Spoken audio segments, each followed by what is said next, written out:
Good morning बच्चों। आज हम अपने इस वीडियो में नेक्स्ट टॉपिक रेट लॉ लेंगे। Rate of reaction we have discussed already. So first, what is rate law? It tells us about how the concentration, how the rate depends on concentration of reactant. ठीक है, now let us discuss it. For example, reactant A is converted into product. So according to law of mass action, rate is directly proportional to the concentration of reactant A. Okay, if more than one reactant are present, then according to law of mass action, it can be written like this. Rate is directly proportional to the concentration of molar concentration of both the reactant, है ना, reactant A and reactant B, product of concentration of reactant A and B. If more than 1 mole, for example A moles of reactant A and B moles of reactant B are there, then we can write it as in the power. So rate depends on molar concentration of reactant A power A and into product into molar concentration of reactant B power B. Proportionality sign हटाकर constant ले आए हैं k, and this constant is known as rate constant और velocity constant. बच्चों, this is rate law और rate expression और rate equation for this reaction. Rate law और rate expression और rate equation for this reaction.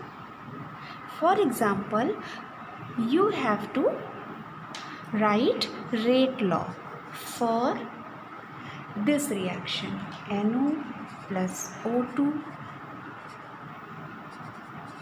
NO2, and you have to write rate law. तो आप क्या करोगे बच्चों, ये बात समझ लें.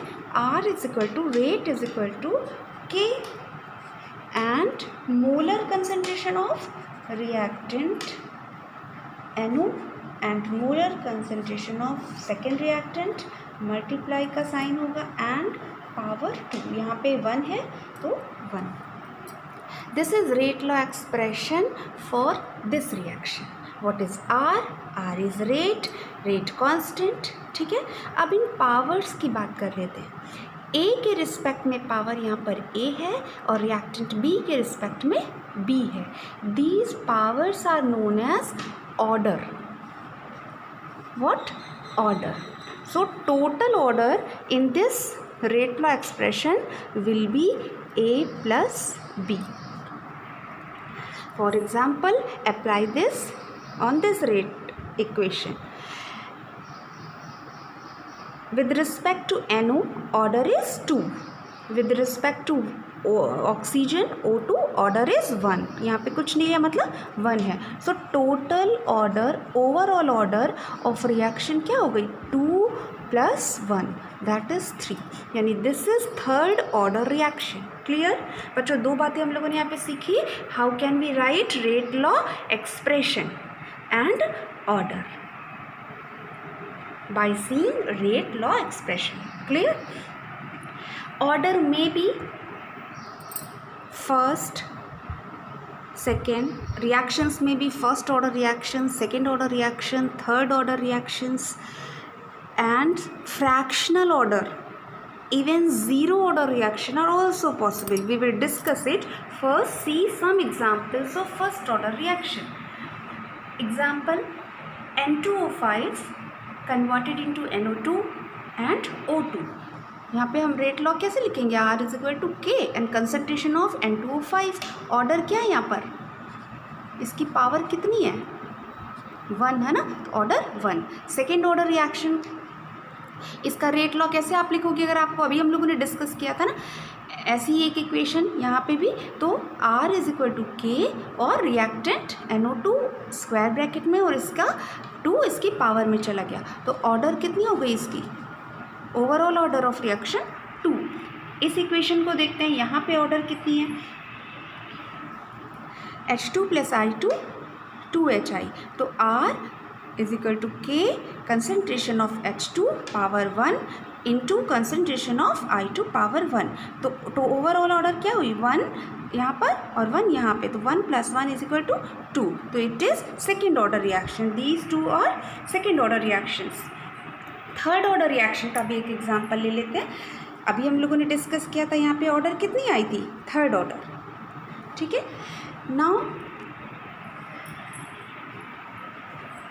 once again come to this topic, so we can say that what is rate law, can you define rate law? Rate law definition, short note, can be asked in board exam. So what is rate law? Rate law is the expression in which reaction rate is given in terms of molar concentrations of reactant with each term raised to some power which may or may not be same as the stoichiometric coefficient of the reacting species in a balanced chemical equation। बच्चों इस rate law की definition को आप फिर से discuss कर लेते हैं, है ना। रेट लॉ हमें क्या बताता है कि रेट कैसे concentration, molar concentration of reactant A और बी पे डिपेंड कर रही है। कैसे का क्या मतलब है, कैसे का मतलब if for any reactant order is 1, it means that if concentration इसका डबल करेंगे और सब कुछ कांस्टेंट रखते हुए, then rate will be doubled। See this, what is the meaning of this term order? Suppose R is equal to K, this is rate law for any reaction। if concentration of A double कर दिया जाए, then rate R dash, ये क्या आ जाएगी 2 into KA, और ये KA क्या है, यानी 2 इंटू R। यानी इससे क्या पता चला कि अब अगर हमने कंसंट्रेशन डबल किया तो R डैश किसके बराबर हो गया, 2R के बराबर हो गया। यानी कंसंट्रेशन डबल कर रहे हैं, देन रेट भी डबल हो रही है, it means that it is first order. Once again बच्चों बहुत ध्यान से देखिए, फर्स्ट ऑर्डर का मतलब क्या होता है। फर्स्ट ऑर्डर का मीनिंग है कि अगर हम फर्स्ट ऑर्डर रिएक्शन जिसके भी रिस्पेक्ट में उसका कंसंट्रेशन डबल कर रहे हैं, तो रेट भी क्या हो रही है, डबल हो रही है। R डैश किसके बराबर आया, 2R के बराबर आया। कंसंट्रेशन डबल करने पर रेट भी क्या हो गई, डबल, ठीक है। What is the meaning of second order reaction? Second order का क्या मतलब होता है, यानी ये हमें ऑर्डर क्या बता रहा है कि कैसे डिपेंड कर रही है। रेट डबल कर रहे हैं तो रेट डबल हो रही है या 4 टाइम्स हो रही है या ट्रिपल हो रही है, क्या चेंज आ रहा है। तो हम एक सेकेंड ऑर्डर रिएक्शन ले लेते हैं। For example this is rate law of a second order rate equation.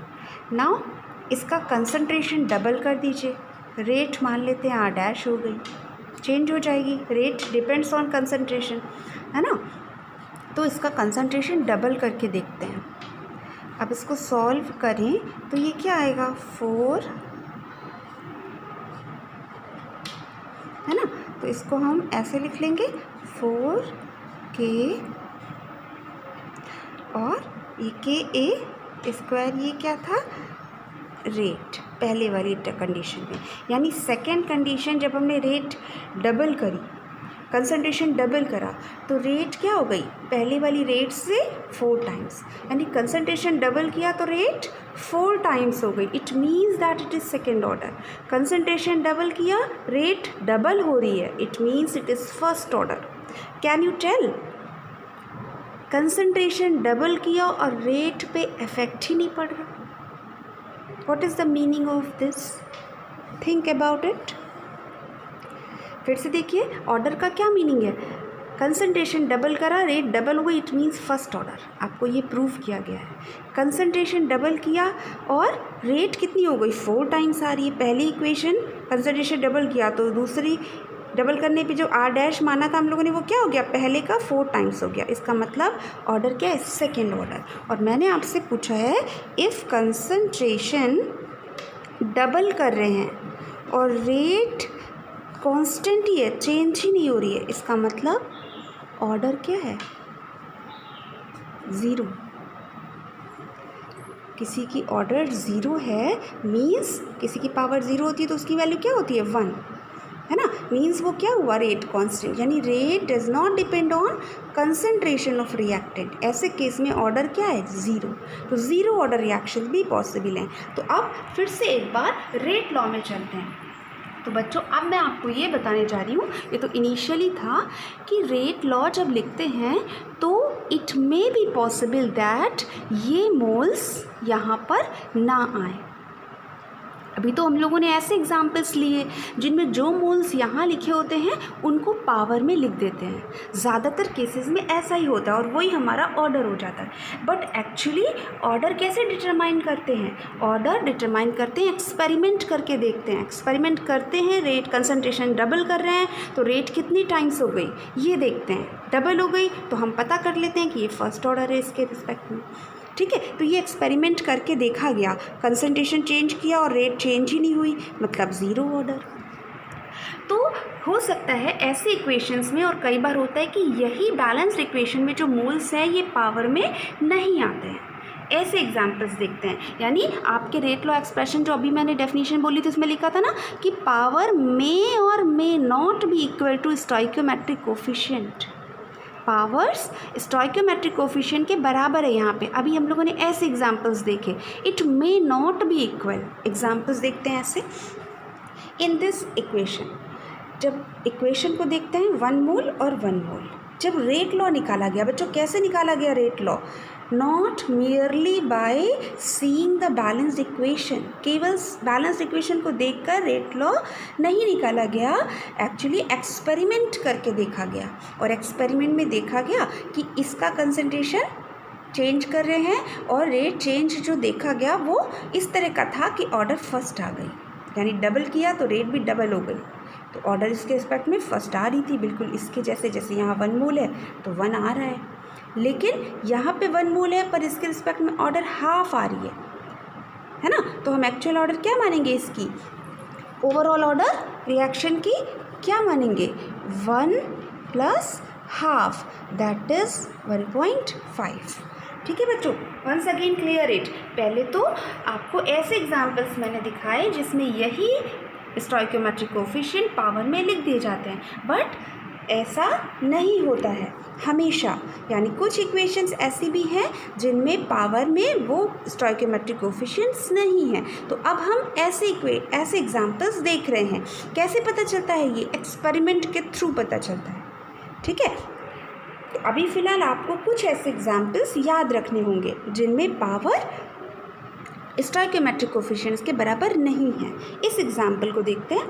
ये ईस्टर प्लस वाटर, एक्सेस में वाटर है, एसिड प्लस एल्कोहल बन रहा है। इसका रेट लॉ जब डिटरमाइन किया गया, यानी बच्चों रेट लॉ डिटरमाइन किया जाता है, ऑर्डर एक्सपेरिमेंट फैक्ट है, एक्सपेरिमेंटल फैक्ट है, उससे एक्सपेरिमेंट से निकाला गया। तो ईस्टर पे कंसंट्रेशन पे रेट डिपेंड कर रही थी, यहाँ 1 मोल है 1 आ रहा था, बट वाटर का कंसंट्रेशन पे रेट डिपेंड नहीं कर रही थी। उसके रिस्पेक्ट में ऑर्डर क्या है, 0। तो किसी की भी पावर 0 होती है तो हम क्या ले लेते हैं उसको 1। यानी आप देख रहे हैं इसका रेट एक लॉ जो फाइनल आया है उसमें H2O नहीं है।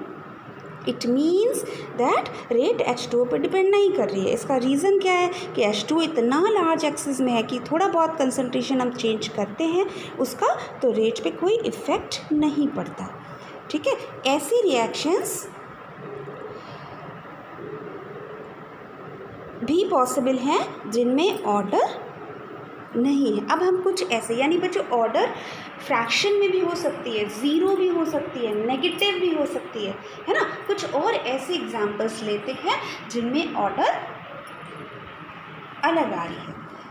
फ्रैक्शनल ऑर्डर, एस्टल्डिहाइड, CH4 और CO। यहाँ पे जब रेट लॉ लिखा गया तो R आ रहा था rate law R is equal to K. Experimentally इसको डिटरमाइन किया गया, एक्सपेरिमेंट करके देखा गया, कंसंट्रेशन बदला गया और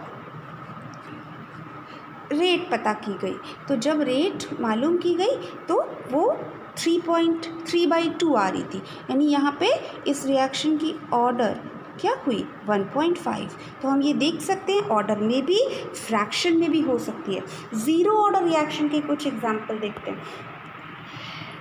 hydrogen and chlorine photochemical reaction है, ये लाइट की प्रेजेंस में ऐसी रिएक्शंस फोटोकेमिकल रिएक्शंस होती हैं, HCl फॉर्म कर रहे हैं। तो इसका अगर हम आपसे कह रहे हैं ज़ीरो ऑर्डर रिएक्शन है तो आप इसका रेट लॉ कैसे लिखोगे? R इज इक्वल टू के और H2 के रिस्पेक्ट में भी ज़ीरो और Cl2 के रिस्पेक्ट में भी ज़ीरो, यानी किसी की भी पावर ज़ीरो होती है तो उसकी वैल्यू 1 होती है, यानी R इज इक्वल टू के आ गया। सेकेंड एक और एग्जाम्पल देखते हैं। Ammonia platinum catalyst solid catalyst की प्रेजेंस में रिएक्शन हो रही है हाई प्रेशर पर और प्रोडक्ट बन रहे हैं। बच्चों इस इक्वेशन का रेट लॉ ये आ रहा था experimentally, R is equal to K NH3 और उसकी पावर 0। तो पावर 0 मतलब R will be equal to K, क्योंकि ये वैल्यू क्या हो गई 1, ऑर्डर क्या आई 0। ऐसा इसलिए होता है कि जब प्लैटिनम की सरफेस पर हाई प्रेशर, सपोज़ ये प्लैटिनम की सरफेस पर, ये सॉलिड प्लैटिनम है, इसकी सरफेस पर अमोनिया एड्जॉर्ब हो गई, तो बहुत हाई प्रेशर जब हो गया तो पूरी सरफेस अमोनिया से ऑक्यूपाई हो चुकी है। उसके बाद अगर हम प्रेशर, गैस है तो प्रेशर कंसंट्रेशन की जगह क्या लेंगे, प्रेशर लेंगे, तो उसके बाद अगर हम प्रेशर बढ़ाते हैं तो नो चेंज ऑन रेट, क्योंकि यहाँ पे एक्चुअली अमोनिया के मोल्स ऑलरेडी फिल्ड है, तो रेट में कोई चेंज नहीं आता है। ठीक है बच्चों, और एक चीज़ और, अगर गैशियस रिएक्शन होती हैं तो हम वहाँ पे मोलर कंसंट्रेशन की जगह क्या लेते हैं, प्रेशर। ठीक है, तो हम लोगों ने जो अभी डिस्कस किया एक बार कि रेट लॉ कैसे लिखा जाता है। जब तक आपने तो एक्सपेरिमेंट नहीं किया है तो आप ये तरीके से रेट लॉ लिखना सीखेंगे, है ना।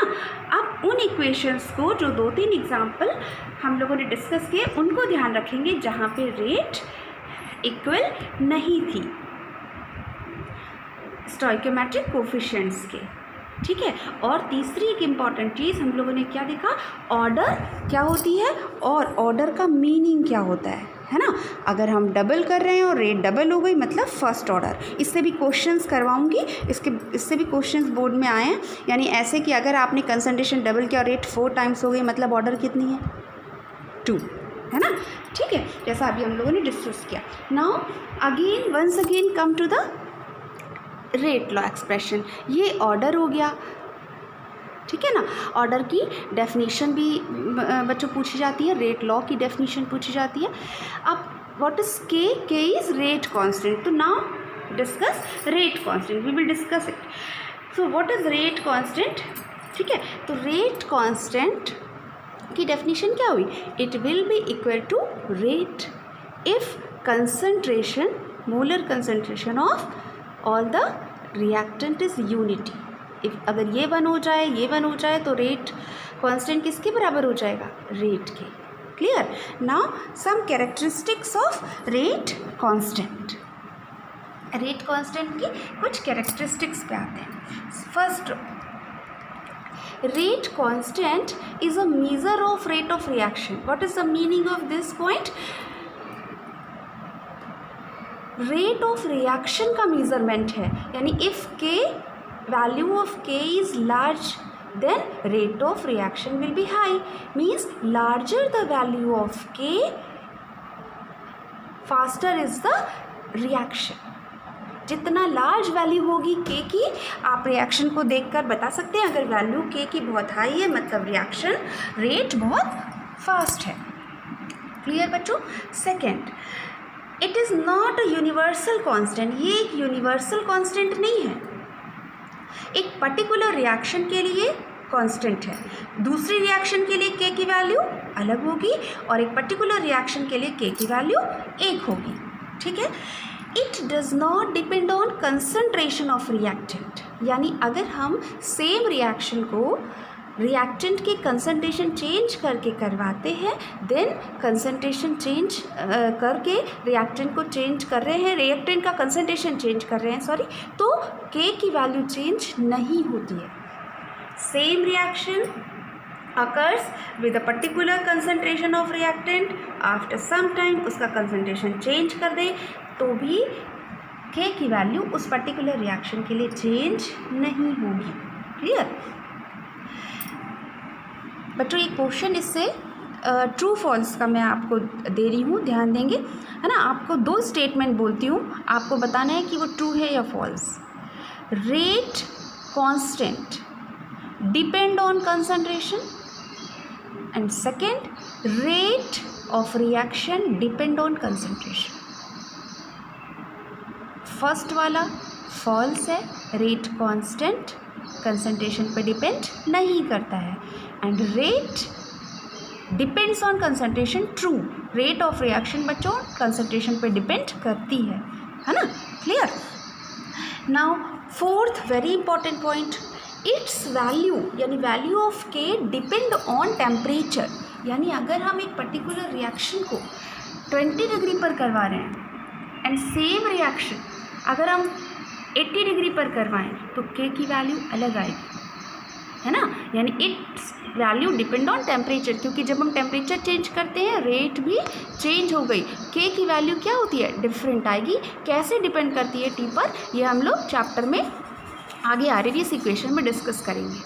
ठीक है, तो ये ध्यान रखेंगे कंसंट्रेशन पे डिपेंड नहीं कर रही है के की value, but temperature of the reaction उस पर के की वैल्यू डिपेंड कर रही है। On increasing the temperature of a reaction के की वैल्यू चेंज हो जाएगी, रिएक्शन क्या होगी, फास्ट हो जाएगी। ठीक है बच्चों, यूनिट डिपेंड ऑन ऑर्डर, के की एक फिक्स यूनिट नहीं है। हमें पता है रेट की यूनिट हम लोगों ने डिस्कस की थी, है ना, मोल पर लीटर पर सेकेंड, बट के की यूनिट ऑर्डर पर डिपेंड करती है।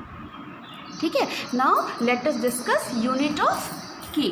Very important topic is this, K की यूनिट निकालते हैं। चलिए सबसे पहले एक रेट लॉ लिख लिया है फॉर फर्स्ट ऑर्डर, है ना। ये फर्स्ट ऑर्डर का रेट लॉ है कि नहीं, आर इज इक्वल टू के। कैसे लिखते हैं, मान लेते हैं रिएक्टेंट ए है तो कंसंट्रेशन ऑफ ए, यहाँ पे पावर कितनी है 1, so it is first order rate law, है ना। अब के की यूनिट फर्स्ट ऑर्डर के लिए तो के की यूनिट निकाली है तो it can be written as rate upon concentration of A. ठीक है, ये टर्म लिख लिए। अब रेट क्या होता है, आर क्या होता है, कंसंट्रेशन अपॉन टाइम ही तो होता है, कंसंट्रेशन अपॉन टाइम। और ये टर्म क्या लिखा हुआ है, ये भी तो कंसंट्रेशन लिखा है, तो आर की जगह हम लोगों ने क्या लिख लिया, concentration upon time into 1 upon concentration. ये कंसंट्रेशन क्या है, ए के लिए, ये ए कंसंट्रेशन टर्म ही तो है। ठीक है, अब ये कंसंट्रेशन और कंसंट्रेशन टर्म कैंसिल हो गए और हमारी यूनिट क्या हो गई, 1 अपॉन टाइम या टाइम इनवर्स। अब अगर टाइम आपका मिनट में है तो मिनट इनवर्स, सेकेंड में है तो सेकेंड इनवर्स, है ना। जिस यूनिट में आप टाइम रख रहे हैं उस यूनिट में आपका के की यूनिट आ जाएगी फर्स्ट ऑर्डर के लिए। चलिए अब सेकेंड ऑर्डर के लिए के की यूनिट देखिए। ठीक है, तो हम सेकेंड ऑर्डर की रेट इक्वेशन लिख रहे हैं बच्चों। कैसे लिखेंगे, आर इज रेट इक्वेशन लिखना सीख चुके हैं ना, आर इज इक्वल टू के कंसंट्रेशन ऑफ ए और पावर 2, है ना, स्क्वायर है, तो ऑर्डर क्या हुई 2, तो ये सेकेंड ऑर्डर रिएक्शन है। अब के rate upon concentration of A square. ठीक है, अब आर की जगह आर क्या होता है, आर रेट क्या होता है, कंसंट्रेशन अपॉन टाइम, तो उसको लिख लिया। और ये 1 अपॉन ए स्क्वायर, ए भी तो क्या है, कंसंट्रेशन टर्म ही तो है, तो ए की जगह कंसंट्रेशन टर्म लिख लिया, कंसंट्रेशन स्क्वायर। अब ये कैंसिल आउट होगा, है ना, तो क्या आ गया, कंसंट्रेशन इनवर्स और टाइम इनवर्स।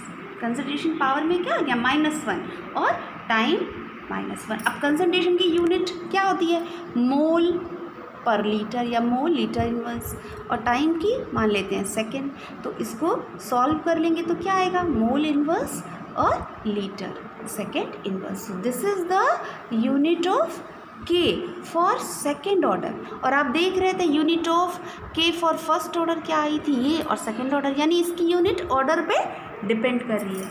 अब एक ज़ीरो ऑर्डर के लिए आप कैलकुलेट करेंगे, ठीक है। नाउ एक general order, suppose nth order reaction है, तब हमारे के की यूनिट क्या होगी, इसको देख लेते हैं। तो for nth order r will be equal to k a to the power n, and K r ऐसे ही कर लिया, concentration of a power n, r की जगह कंसंट्रेशन अपॉन टाइम लिखा और a कंसंट्रेशन पावर n। अब हम इसको सॉल्व कर रहे हैं तो क्या लिख सकते हैं, कंसंट्रेशन पावर में 1 माइनस n और time inverse. So for nth order हम जनरल उसके लिए क्या लिख सकते हैं, ये। अब अगर हमें ज़ीरो ऑर्डर के लिए निकालनी है तो n की वैल्यू क्या लिख देंगे, 0, है ना, और कंसंट्रेशन की जगह क्या लिख देंगे, मोल पर लीटर। तो चलिए इसको करके देखते हैं। कंसंट्रेशन की जगह हम फॉर ज़ीरो ऑर्डर निकालते हैं, फॉर ज़ीरो ऑर्डर, है ना। तो यहाँ पे कंसंट्रेशन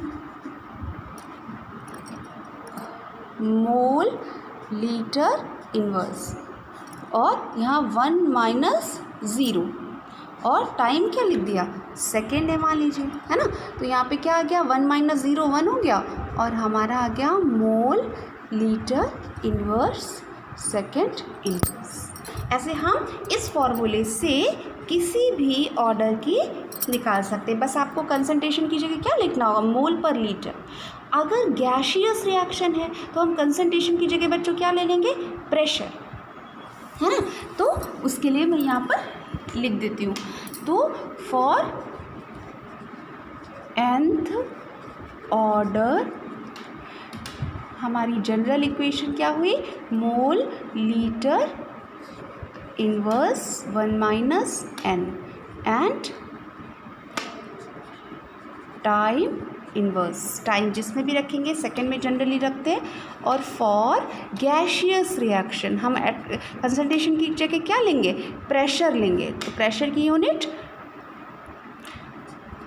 1 एटमॉस्फेयर, है ना, और टाइम इनवर्स। अब बच्चों आप ज़ीरो ऑर्डर के लिए भी मैंने निकाल दिया है, तो आपको हाफ ऑर्डर की यूनिट निकालना है, ठीक है। हाफ ऑर्डर रिएक्शंस की के की यूनिट निकाल के देखनी है, क्लियर।